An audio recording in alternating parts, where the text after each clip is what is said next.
చూసేయండి నేను ఎలా చేస్తానో.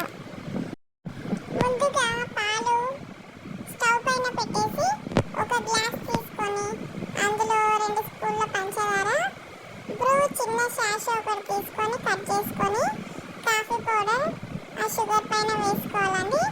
ఇప్పుడు కొంచెం గోరువెచ్చగా అయిన పాలని ఒక 2-3 స్పూన్స్ ఆ షుగర్ ఆ కాఫీ మిశ్రమంలో కలుపుకోవాలి.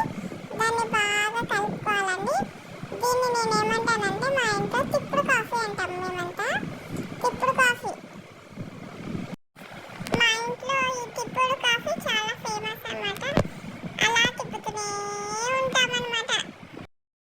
ఇప్పుడు ఈ మిశ్రమాన్ని బాగా కలుపుకోవాలండి. షుగర్ ఆ మిశ్రమంలో బాగా కలుసుకోవాలి. అప్పుడే ఈ కాఫీకి మంచి టేస్ట్ వస్తుంది. అందుకే దీన్ని మేము తిప్పుడు కాఫీ అని పిలుస్తాము. ఇప్పుడు బాగా షుగర్ మెల్ట్ అవుతుంది.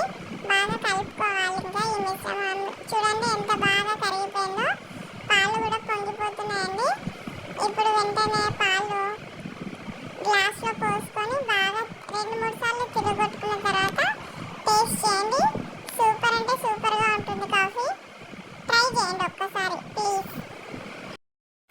మనకి బాగా హెడేక్గా ఉన్నప్పుడు లేదా బాగా అలసిపోయి ఇంటికి వచ్చినప్పుడు ఈవినింగ్స్ ఇలాంటి కాఫీ ఒక్కటి పడితే చాలండి. చాలా హాయిగా ఉంటుంది. హెడేక్ మొత్తం పోతుంది. చాలా సంతృప్తిగా ఉంటుంది కాఫీ తాగితే. ప్లీజ్ ఒకసారి నా స్టైల్లో కాఫీ మీరు కూడా ట్రై చేయండి. చూసి లైక్ చేయండి, సబ్స్క్రైబ్ చేయండి. Thank you. Bye bye.